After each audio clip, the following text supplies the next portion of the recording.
Hello and welcome to another episode of Boundless Body Radio. I'm your host, Casey Ruff, and today we have another amazing guest to introduce to you now. Steven Sashen is the CEO, founder, and marketer for Xero Shoes, which he owns with his wife, Lena Phoenix. He is a Masters All-American sprinter, which means that he is faster than you, certainly faster than me, and faster than almost everyone over 50 in the United States. In the past, he has been an All-American Gymnast, professional stand-up comedian, cognitive psychology researcher, and has taught tai chi and Zen archery. Steven is also the creator of Scriptware, the industry standard word processor for film and TV writers. Holy cow, like how many things has this guy done? His company, Xero Shoes, makes some of our favorite minimalist footwear, and their goal is to provide a great product at a great price, with great customer service, so that more and more people can feel the freedom, feel the fun, and feel the world. Steven Sashen, welcome to Boundless Body Radio. Dude, that is the bio of someone who really needed ADD medication. When are you going to colonize Mars? Any rodeos coming up? Well, you left out, I designed the Washington Monument. I used to be the lead singer of ZZ Top, and I invented the letter E. Man, yeah. We only had so much space on the paper that I write my intros, and so we kind of had to cut those. I'm glad you brought those up. Yeah, the letter E, that was the culmination of my career, inventing the letter E. No one knows that. There you go. Yeah, nobody knows that. Nobody knows that. They just assume you invented the internet. Yeah, exactly. Well, my first question isn't much of a question. It's more of a gripe. And the gripe is that you are just not excited about anything. Like, do you ever have any enthusiasm for anything? When something gets to me, yes, I tend to be an excitable boy.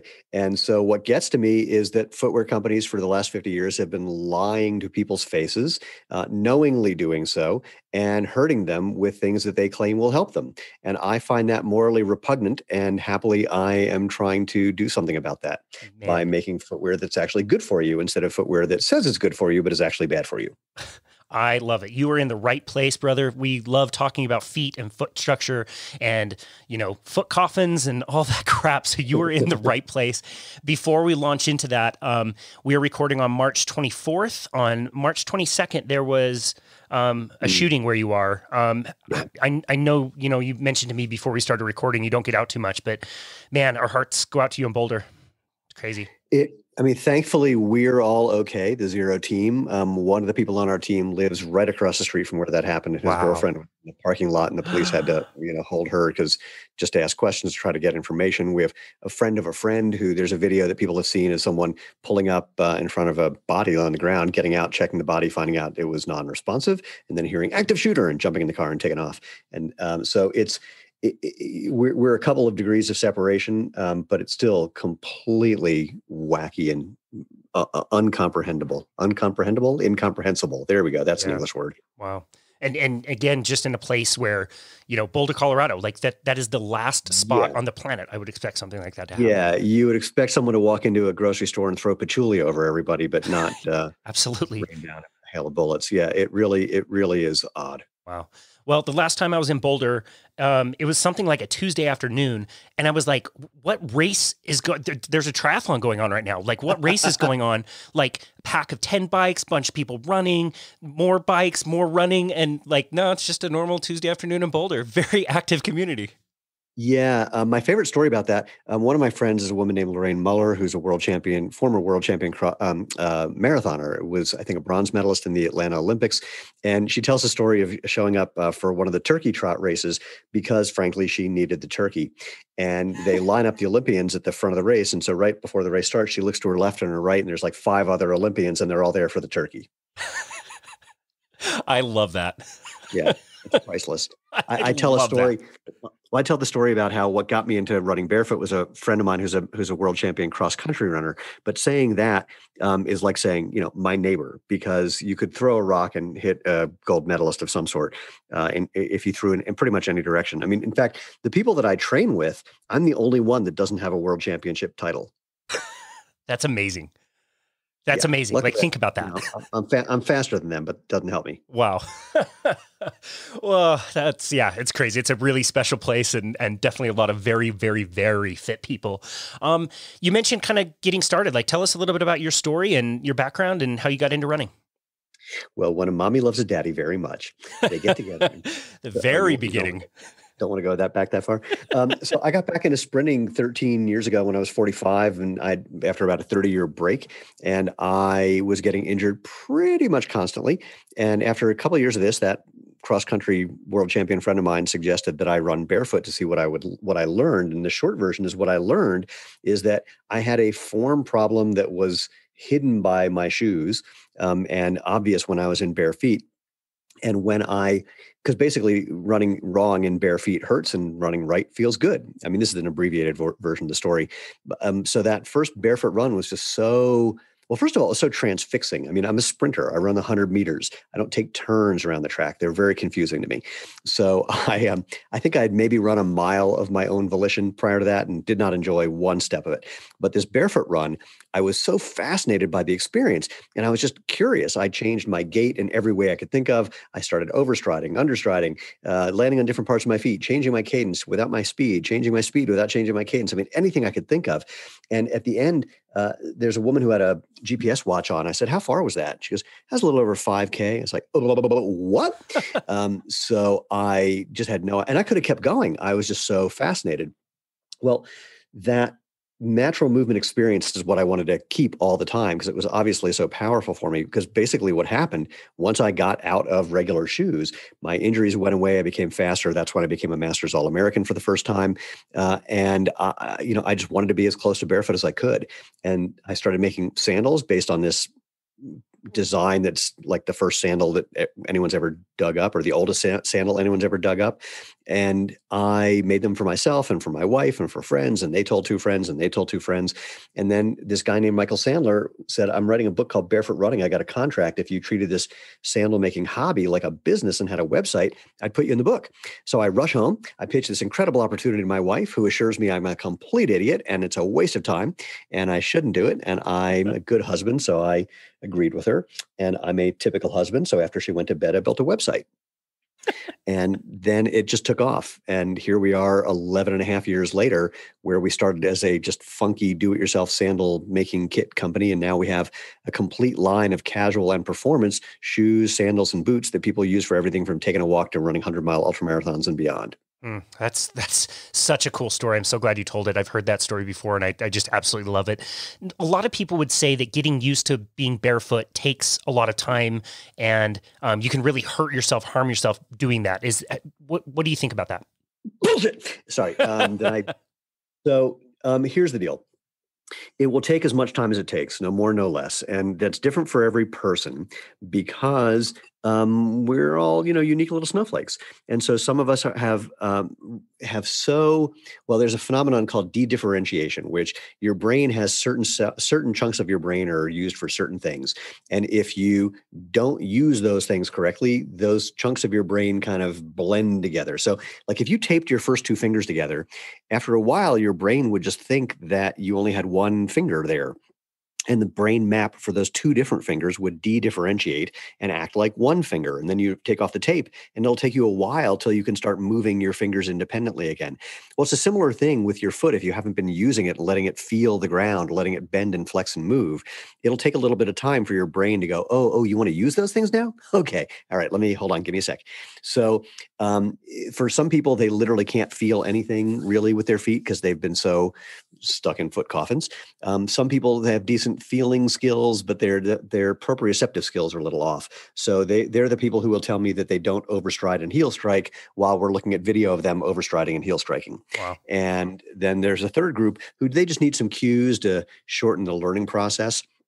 And the fourth group, cues like, for example, you want to have a little bit of body lean, and think about Fred Flintstone starting his car, like his feet are behind him and they can't catch up to his body. That's kind of an image to use, or the image of thinking about get your feet off the ground before they even touch the ground, or think about your feet being on a wheel so they're barely touching the ground at the speed that the wheel is moving across the ground, or there's a whole bunch of different cues. And those are just, again, shortcuts for the learning process. Because if all you did was go out, take off your shoes, find a smooth, hard surface, because that'll give you the most feedback. Go for a super short run, like 20 seconds.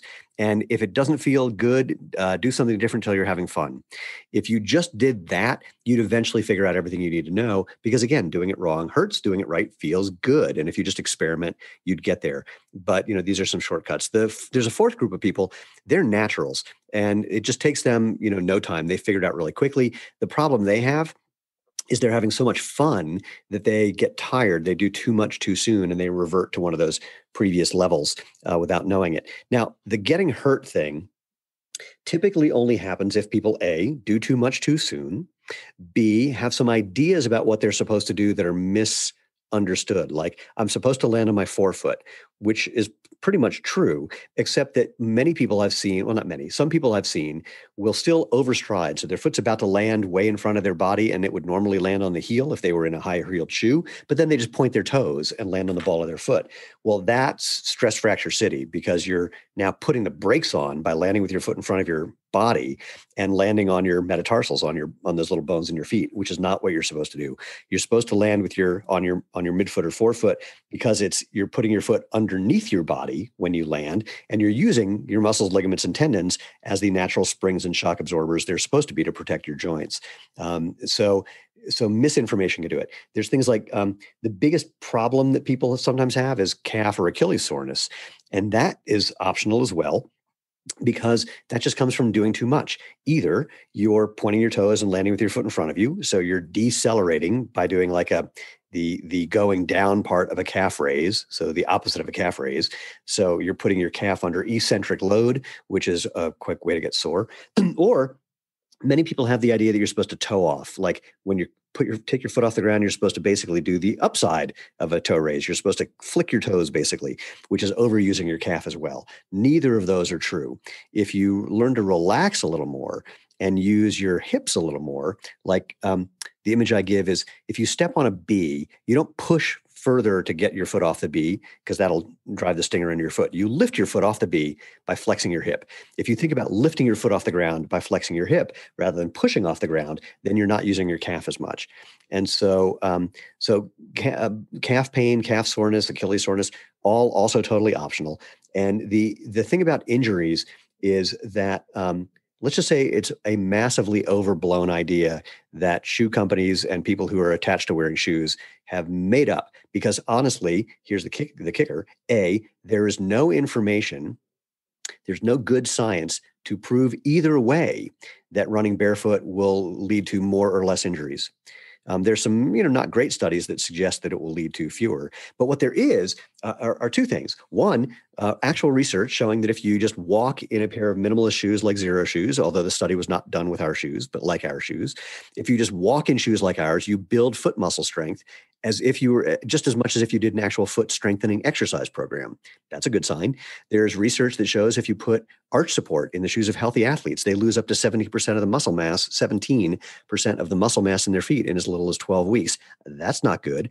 There's research from Isabel Sacco in Brazil, where she took elderly women and put them in minimalist footwear and just told them just to wear these shoes, didn't give them any other instruction, and their knee osteoarthritis went away. Wow. That's good, and what many people think is impossible.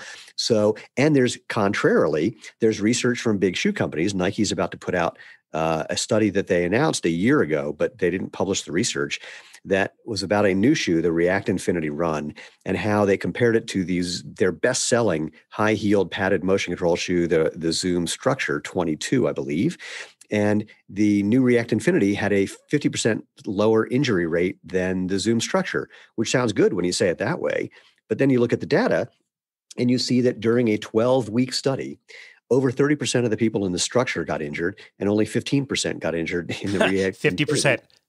Yeah. Well, but let's think about the math this way. So 1 out of 3 roughly got injured in the best-selling shoe. 1 out of 7 got injured roughly in the new shoe. This is kind of like me asking, I want to take you out for dinner every night this week. You have a choice between 2 restaurants. One, you're probably going to get food poisoning once a week.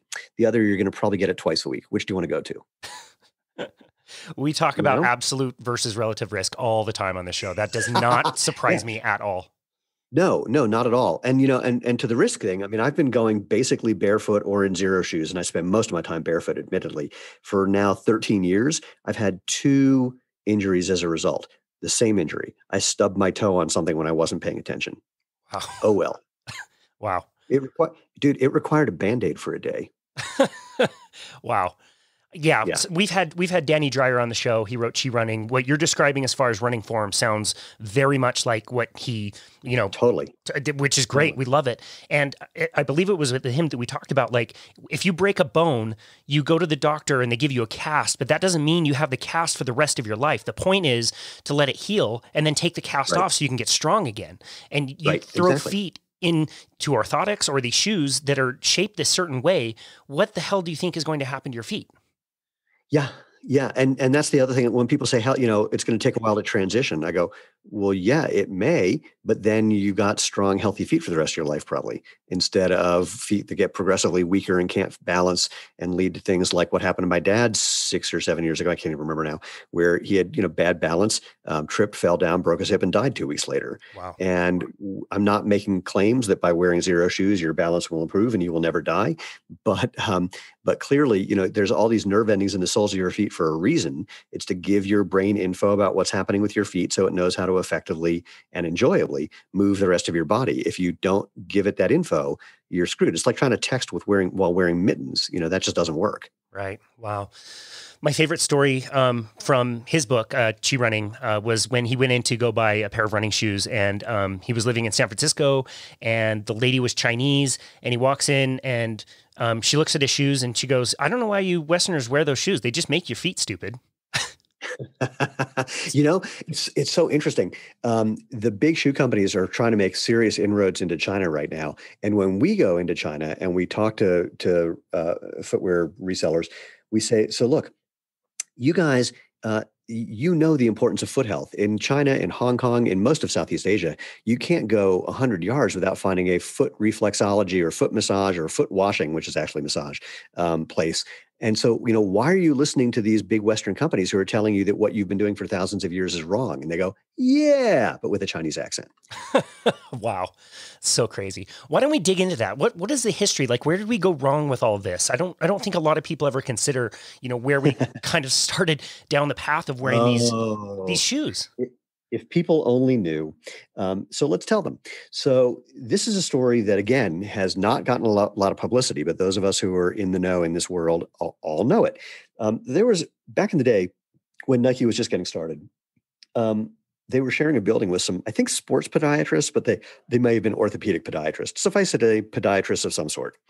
And Bowerman came down and said, I'm getting all these new runners who are getting Achilles tendonitis. What do you think is going on? And what should we do? And one of the doctors, or some of the doctors, said, well, clearly they've been wearing higher heeled dress shoes. And so their Achilles have shortened from wearing higher heeled dress shoes. So what you want to do is make a higher heeled running shoe to accommodate that by just putting in a wedge of foam, which Bowerman then did. And it caught on because it was unique, it was unusual, and they sold a story that, hey, this is going to help you by, taking pressure off by reducing the impact forces of running.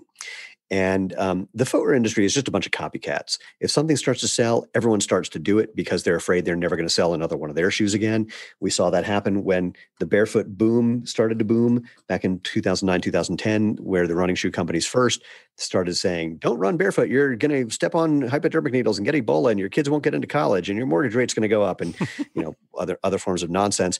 And then within a year, they were making, quote, minimalist shoes, air quote, minimalist shoes, where they claimed it was going to give you the same benefits as being barefoot, but they weren't even good minimalist shoes. So that was sort of where that began. But anyway, cut to 30 years later. Oh, actually, before we cut to 30 years later, at one point, Arthur Lydiard, one of the most successful running coaches in history, had more Olympians and world champions than anybody else. And he was in New Zealand, a tiny little place, where he was making shoes for his runners. They looked a lot like ours, actually. And he said to Bowerman, those shoes with that padding and that heel, you're going to kill people with those because they can't feel the ground. They can't react properly. And Bowerman's response was, yeah, but we're selling a crap ton of them. So cut to 30 years later. And one of these doctors is at a track meet with a friend of mine, someone who used to work directly with Bill Bowerman for a long time. And my friend says, so, your design idea, the padded elevated heel and everything that followed that, has become ubiquitous. That's what all modern athletic footwear looks like. What do you think about that? And their answer was, biggest mistake we ever made. Wow, really? Yeah.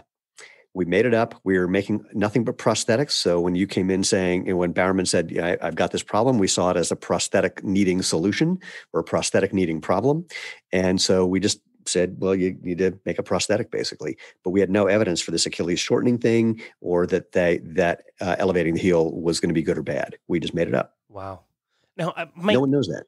I didn't know that. I mean, my brain goes to, Oregon in the 1970s, and I thought it was more related to like runners were running faster when that heel became more elevated, Nope. and pitched forward.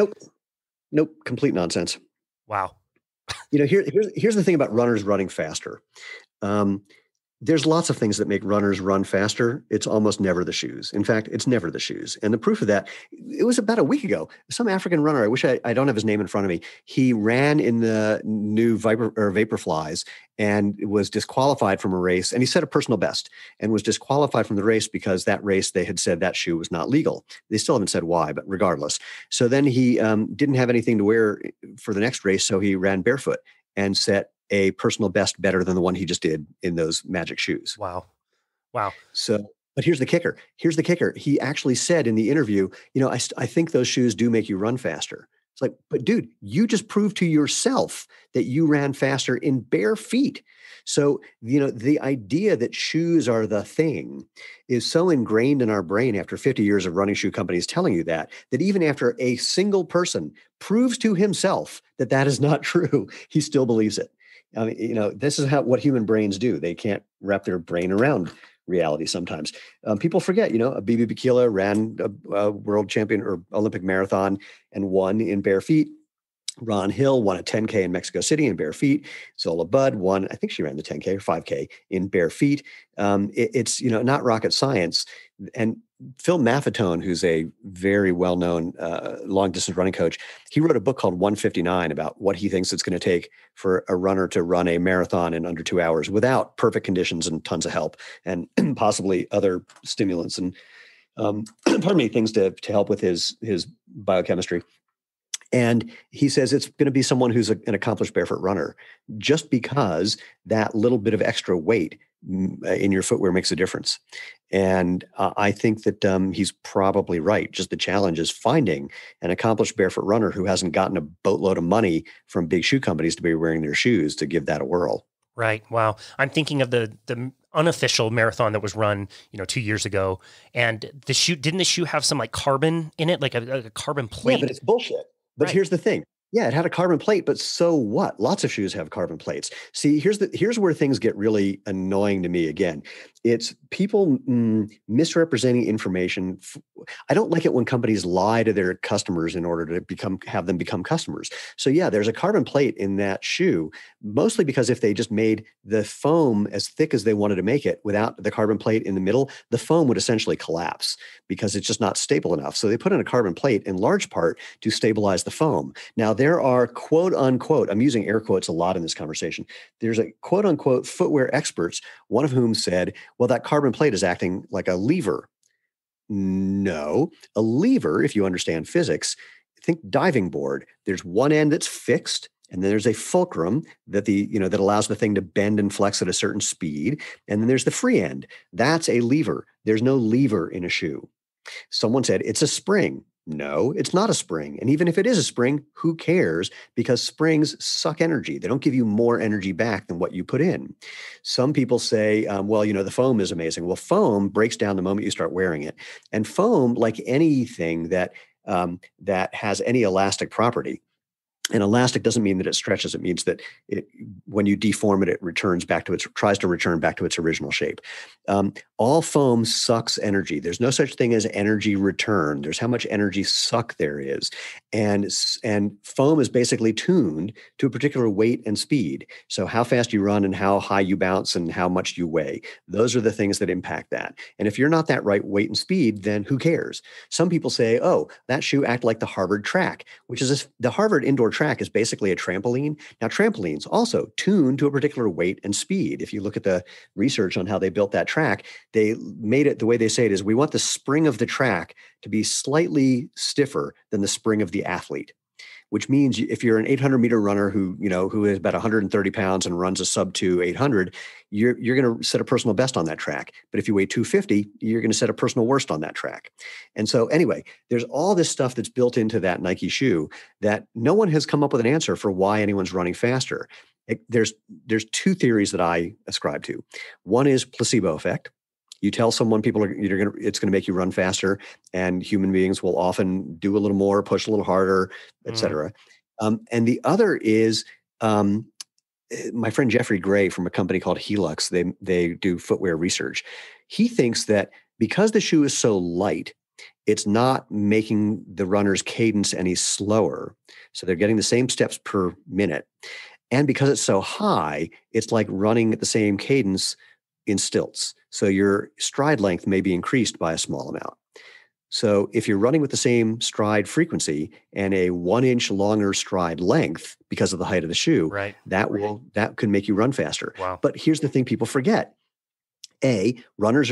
Professional runners in particular, are terrified that someone's going to have an edge over them. So if someone says, I have an edge in these shoes, then suddenly everyone buys those shoes. So that's part of what you're seeing. And the other thing is people are still winning races and setting personal bests in other shoes in those same races against people in those shoes. So what up? Yeah. Wow. That is so well explained. I would have been in the group of people that thought the carbon plate was for a spring. So I'm glad you illuminated us on that. And now I'm remembering back to when I was running quite a bit, and they always used to tell us, especially with the foam, that you had to buy 2 pairs of running shoes at the same time, which was horribly expensive. They need to be replaced every few months anyway. And they said if you alternate days, like wear this shoe one day and then wear your second pair of identical shoes the next day, that will help preserve the foam. And that makes no sense to me now thinking back.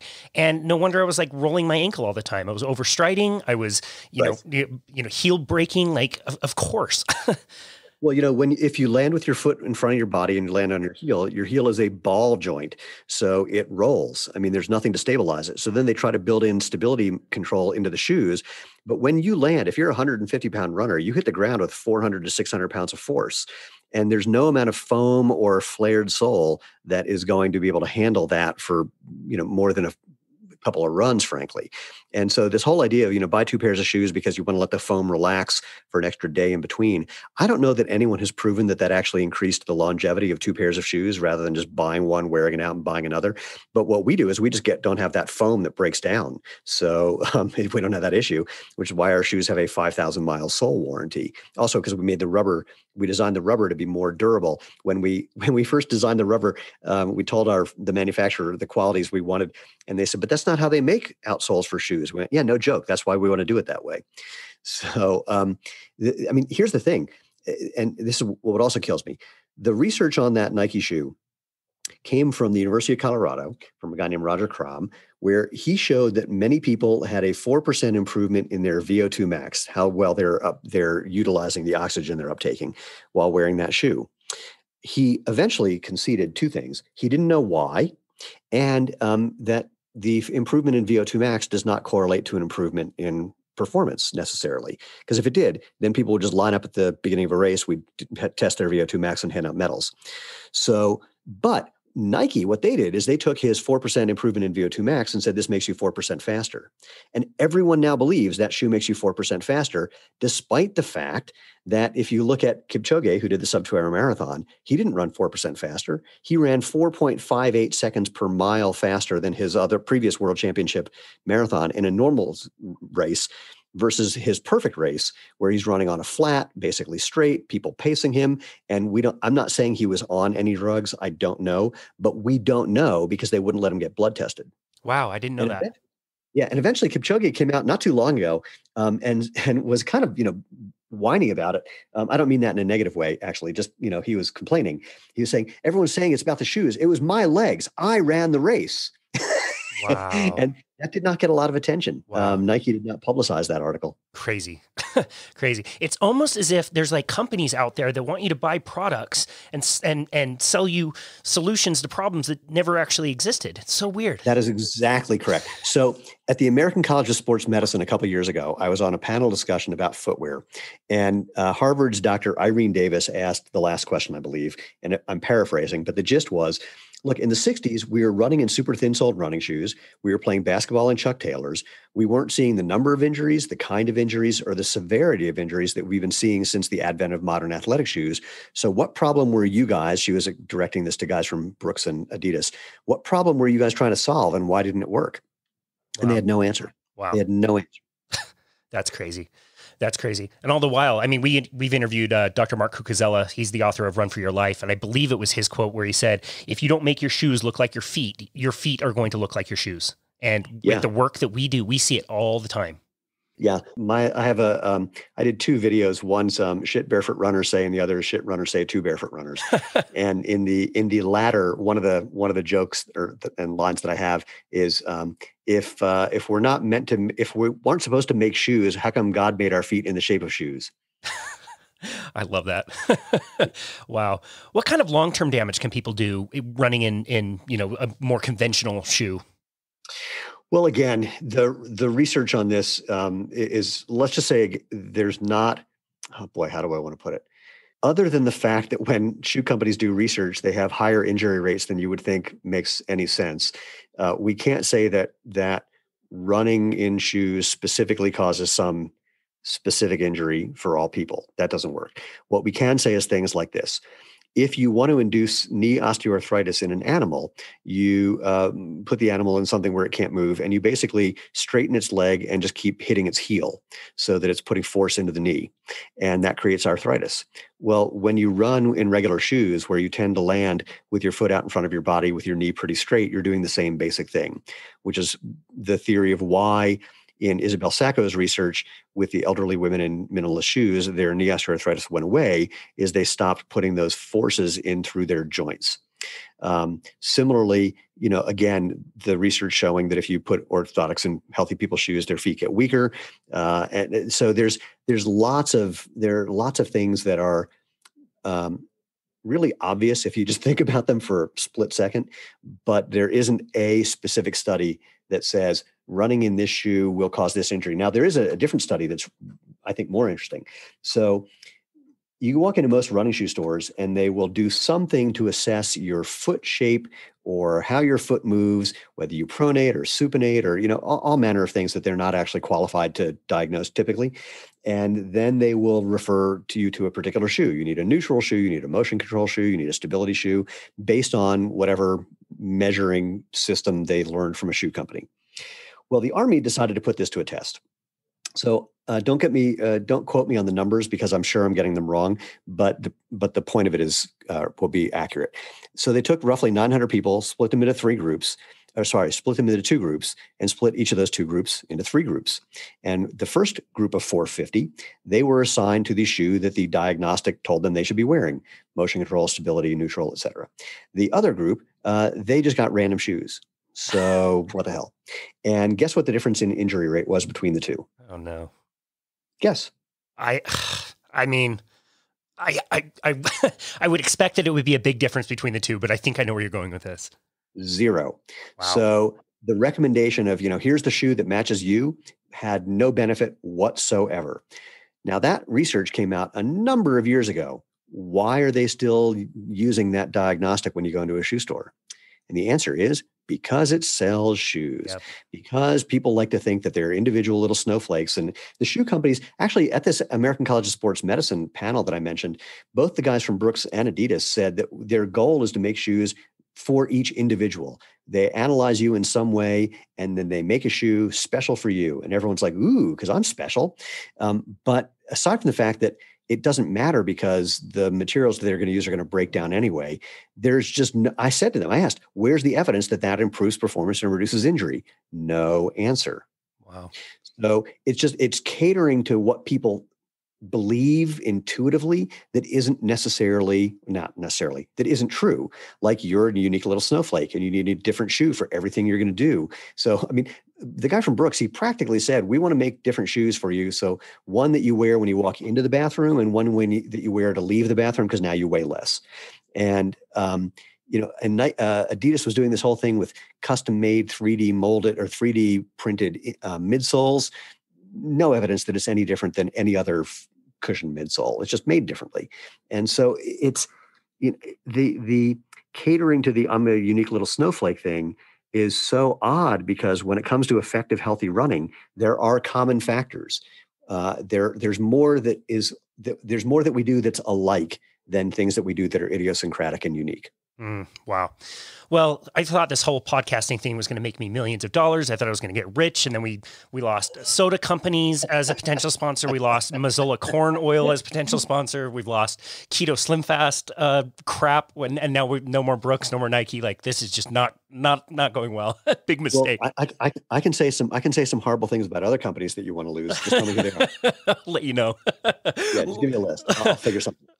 Well, let's talk positively about your company. That's what I want to learn about. So you decided in 2009 to listen to your wife and then subsequently ignore her. You start your company. Tell me how your company has evolved over time and what, kind of products and things you've added. I really also want to talk to you about the sole that you mentioned and the warranty. That's so cool. Sure.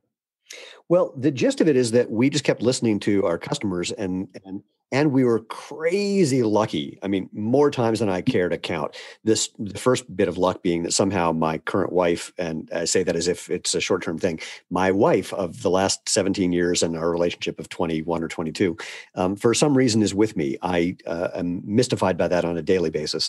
But if it weren't for that, we wouldn't be here, because I'm a product marketing guy and she's an operations finance person, and we're just a really good team. And working with her has been the most satisfying thing in my life. So that's been just a blast. And what happened, again, we started out as a do-it-yourself sandal making kit company, and we still sell that product. We sell a lot of it. It's super fun to discover what I call the superpower of knowing how to make your own footwear. That's a blast.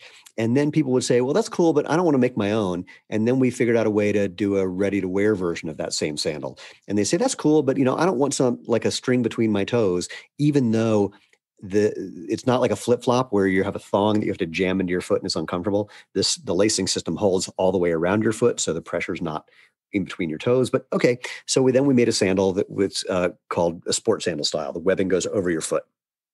And people said, that's cool, but I need something that's not sandals when it's winter and I have to go to work. And so in 2016, we made our first closed-toe shoe.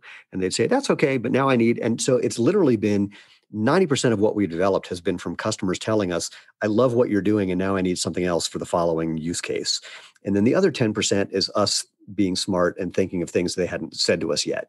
And then it's maybe it's 80% customers, 10% us being smart, and 10% us thinking that we're smart and finding out we weren't. Or finding out actually that it's not that we weren't smart, but like we had two products that we developed that are so unbelievably comfortable. The people who wear them love them, but they just didn't sell that well for various reasons, some of which being that people couldn't try them on first and they just didn't get how comfortable they were.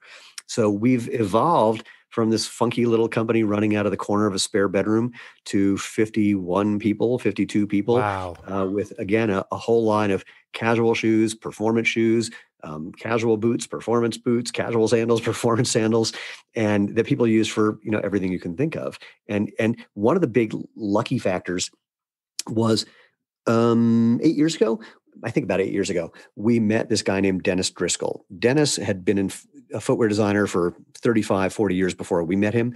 And we met him because he was walking his dog, which normally his wife did. And a friend of ours was walking his dog, which normally his wife did. And so when the dogs stopped to talk to each other, the guys started to talk to each other. And our friend said, hey, what do you do? And Dennis said, I was the senior product designer at Crocs.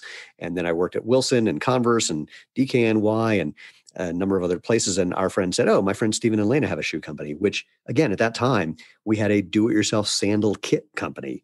So Dennis gave our friend his phone number. I sat on it for months because thinking, why would he want to talk to me? And then we got together for lunch, totally hit it off. I said, boy, I'd love to find a designer like you who's 30 years younger and getting his feet wet. And Dennis said, well, I believe in what you're doing. I think it's hugely important. It's already changed my life and my wife's life by getting us out of our shoes and into what you're doing. So what about me? I said, I don't think I can afford you. He goes, I'm retired. I went, I think you're hired. So we're not for Dennis, not only helping us design products, not helping spearheading all our design, but also just being a mentor because he's been in footwear for so long. So much of this would have never happened. And then, my God, somehow we got introduced to people who helped us manufacture, who took a chance on us when we were a tiny, tiny little company making a do-it-yourself sandal kit. And for whatever reason, they decided to work with us. And now, they've opened up new factories because of us and expanded their production capabilities because of things that I asked for. And I look back at it and all I can do is shake my head. Wow. Dude, that's so amazing. I've had less than a year of experience as an entrepreneur and owning our business, and I'm fortunate enough that I also get to work with my wife every day, and it's just wonderful and great. But I do have some unsolicited business advice for you. That is to say that I don't think you can make money by taking care of customers, working on customer service, and having great employees and treating them well. I don't think that's going to make you any money. I would re-examine that. Yeah. No, you're right. We tried it with all obnoxious people, and it was more effective, but we just couldn't go there. It's when we started the company, it was a very deliberate conversation that, to the best of our ability, and I say I got to put in that caveat because no one's ever perfect, and there's some people who are going to be mad at us even if we're doing what I think is the right thing because it's not what they want us to do. So there's that phenomenon as well. But we just thought, how do we run a company and treat our customers the way that we would want to be treated if we were working for the company or if we were a customer? And that's the guide, what's the guide star, the North Star, the guiding principle, whatever that word is.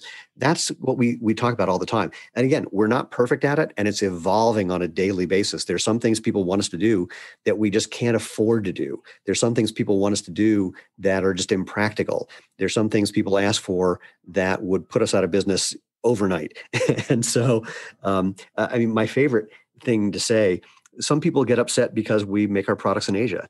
And I say, well, we would love to make them domestically, but it's literally not possible, in the same way that it's literally not possible to get a domestically made version of the device we're using to have this conversation. Wow. And they often say things to me like, well, you could if you wanted to. I said, no, honestly, it's not possible right now. And the industry experts say it's going to be 10 or 20 years until maybe it could happen, only if the government puts billions of dollars in subsidies in place. And then it would only impact the larger companies for the next decade. So it's just not possible. And they go, well, but if you had, seriously, you could if you wanted to. I go, no, honestly, we can't. They go, well, what makes you such an expert? I go, you mean other than the fact that it's been my business for 11 and a half years? Wow. Yeah, seriously. Wow. Tell us about the importance of the sole that you guys make, what makes that different, and why you have a 5,000 mile warranty. Did I get that number right? Yeah, I'll start with that part. So about 2 years into the business, when we're, again, do-it-yourself sandal kit company, people kept saying, well, how long are these things going to last? And we kept responding, I don't know. No one's worn out a pair yet. So because we were inspired by the indigenous cultures that make sandals out of used tires, like the Tarahumara in Mexico, I thought, well, let's have a tire-inspired warranty. And I actually thought about doing 10,000 miles, but nobody would have believed me. And so I came up with 5,000 miles, which many people still don't believe. And I'm not saying that it's 100% guaranteed you're going to be able to wear these things for 5,000 miles. If you start and stop your car like Fred Flintstone, then that's putting a lot of friction on things, and we can't violate the laws of physics. But what we do say is if you do wear them out, we have a warranty process, unlike any other company on the planet, where you can get a new pair for, I think, 60% off normal price. Wow. Which is outrageous. And then there's some people who get mad about that. I go, well, find me another company that does something similar, and I'm happy to match whatever they do. And they go, well, we can't. I go, okay. So that's that part. The thing that happened with quote normal shoe companies is they made the rubber so that it would wear out at about the same time the midsole foam would wear out. So basically your shoe becomes crap all at the same time. That's the plan. And since we don't have a midsole foam, we wanted to make something inspired by our sandals. We wanted to make something durable, flexible, long-lasting that still gave you protection and traction, but also that ground feedback that you need so your brain knows how to work your body correctly. And we just worked with a number of companies until we got something that we like. And that's we call it Feel True Rubber, and it's on all of our shoes right now and sandals. It's on all of our products. Everything. Wow, that's so cool. When we were setting up this conversation, you had told me that you were super busy with your spring line. Can you tell me what's new with the spring line that's coming out? Absolutely. So we launch products typically in the fall and in the spring, and we have a bunch of new things coming up that we just launched, and we have a bunch of new things coming up in the fall and a bunch of new things for next year. It's the product development stuff it's just blowing my mind when I look at where we're going. But what we just launched is 4 products, one brand new, which is called the Aqua X Sport. So it's a shoe that we designed for water events like swim run or obstacle course events or just being at the beach. But it's also got our best-selling trail running shoe sole. So it's just as comfortable on trails and roads. So again, for swim run events or OCR events, but it's also so lightweight that there are people who are just wearing it all day, every day for anything. It's designed to shed water like crazy. So soaking wet, it weighs barely more than it does when it's dry. And if you're in water and step out of water, the first step you take, literally you see water shooting out of this thing. It's really cool. So that's thing number one. Then we have 2 products that we improved. We have a lightweight hiker called the Daylight Hiker for when you're going to do something that doesn't need a super technical boot. And then we have another boot that is more super technical, fully waterproof, rugged boot called the Excursion. And what we did is we took all the bits that were sewn on, what's the word I'm looking for? External straps that are exposed to the elements. And we used a technique called fusion. So we fused those into the upper layer, which made it lighter and more rugged and more comfortable and more breathable in the case of the Daylight Hiker.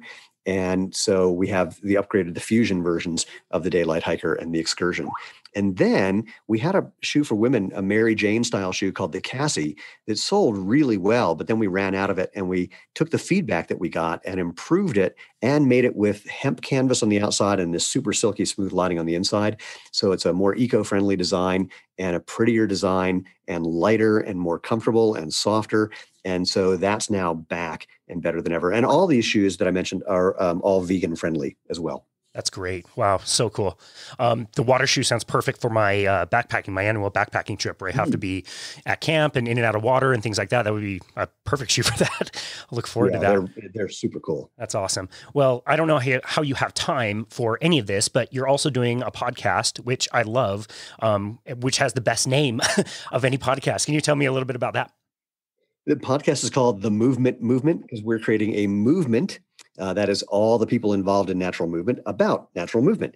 And I like to say our goal is to help people rediscover that natural movement is the obvious, better, healthy choice, the way natural food is currently thought of. And, you're supposed to eat right and exercise and get enough sleep. Well, you have to do the right thing by your feet as well, which is letting them do what they're supposed to do, bend and flex and move and feel and not squeeze your toes together. And so the podcast I've been doing it for about a little over a year. And it's just either me ranting about something or talking with someone about natural movement things, which is not necessarily just running. It can be, we've talked to people about breathing and breath work. We've talked to people about meditation. We've talked to people, which is an internal movement, if you will. We've had lots of really interesting conversations. The one conversation I haven't had anyone on yet, and I would like to, who thinks I have my head up my ass. And I really want to have that conversation because that would be super fun. And I've invited a couple of people who I know think that, but they refuse to be on the podcast. Watch out for that for sure. I just finished the latest episode and it was all about breathing and I learned a lot. It was great. It was super interesting.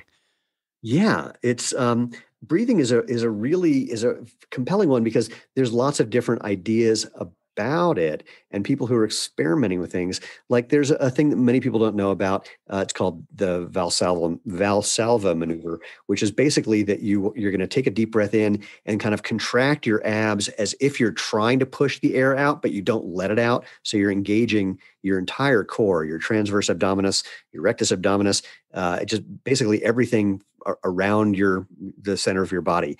And then if you breathe out, like sort of force the breath out, like that, you're still keeping that pressure, that internal cavity pressure, which can make you stronger. You can lift more, you can push harder, you can run faster. So that's one side of the breathing side. The other side is this whole idea that's been coming out lately about how we're not accustomed to handling carbon dioxide properly, and we need to get better at being acclimated to carbon dioxide so you don't have to breathe as much, which there's some people who think this is great and some people who think that it's actually detrimental to running. So I love that people are starting to experiment with this, but breathing fundamentally it alters your biochemistry. If you breathe slow, if you breathe fast, if you hyperventilate, all of these things do things to your biochemistry, and in certain circumstances may be beneficial or detrimental to what you're trying to accomplish. But suffice it to say, I'm totally fascinated by it. It's super interesting. And you just basically wrote my entire script for our interview tomorrow.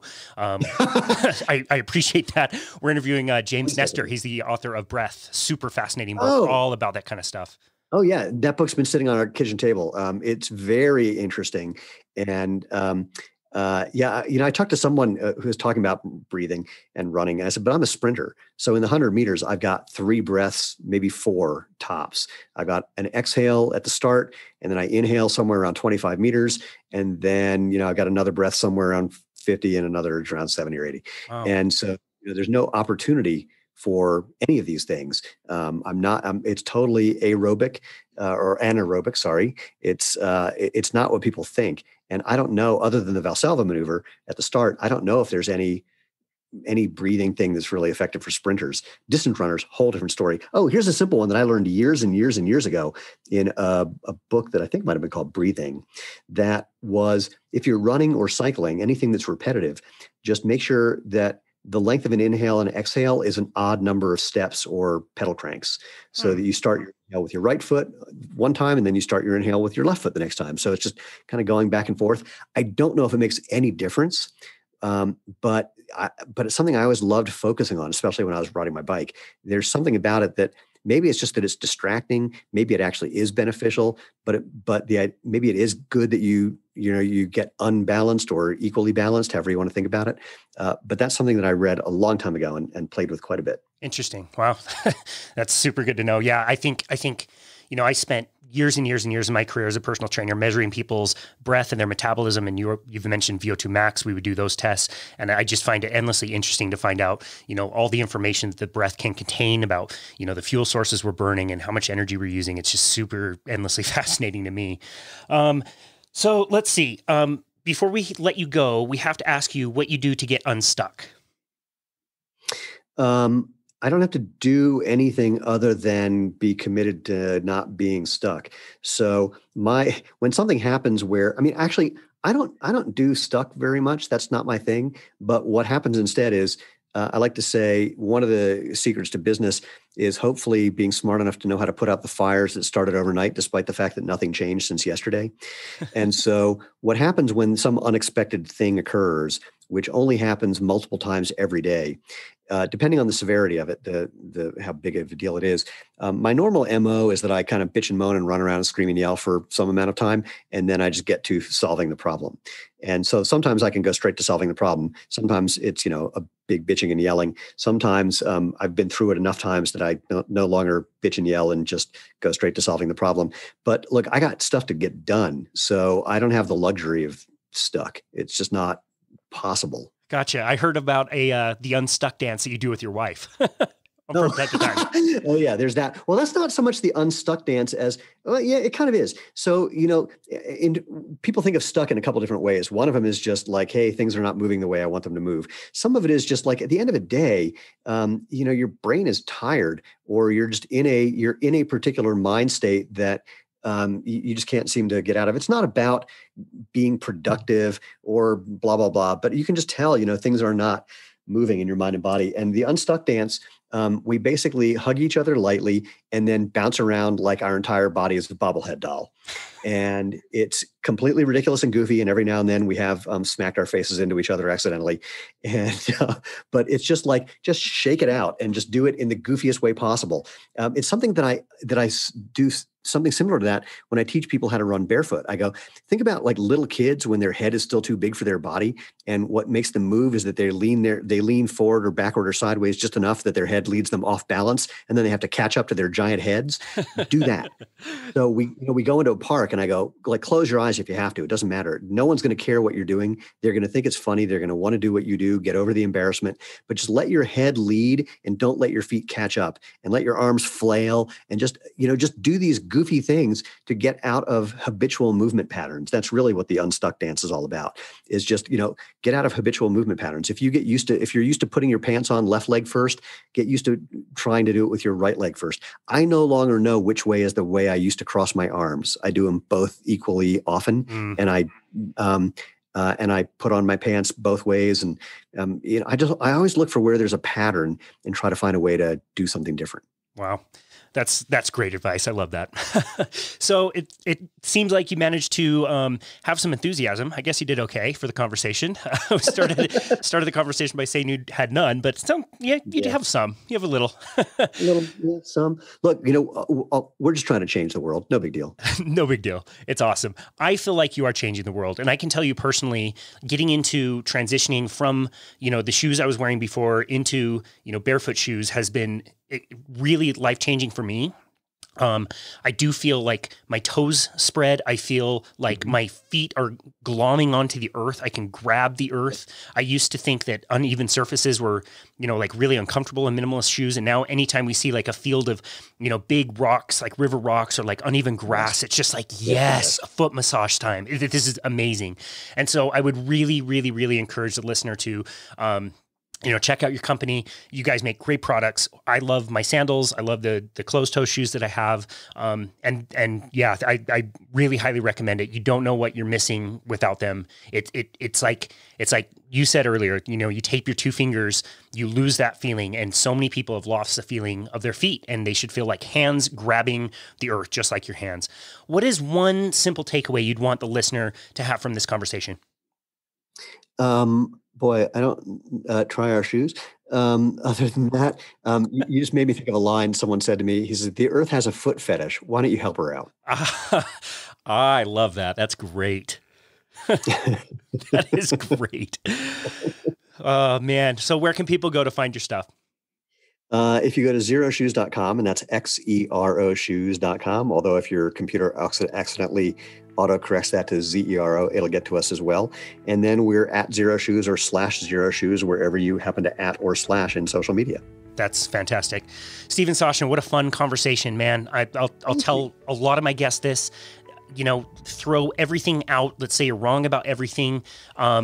You're wrong about what you do nutritionally and your movement-based stuff. Let's just say you're wrong about all of it, but you are thriving and kicking ass, and you're an All-American sprinter past the age 50. It's amazing. And why would people not just look at you and your life and your enthusiasm and your content and say, screw it, I'm just going to do whatever this guy's doing because he is happy and healthy and enthusiastic and energetic, and it's amazing. So we're really grateful for you. We're grateful for your work. We're personally, the two of us here in Utah are grateful for your shoes. They've helped us and our clients out a lot. We've got no affiliation with you, but it's been an honor to host you and talk about your products. So thank you very, very much for all of that. Oh, well, that's very, very kind of you. Thank you. It's an absolute honor and absolute pleasure. And this has been another episode of Boundless Body Radio.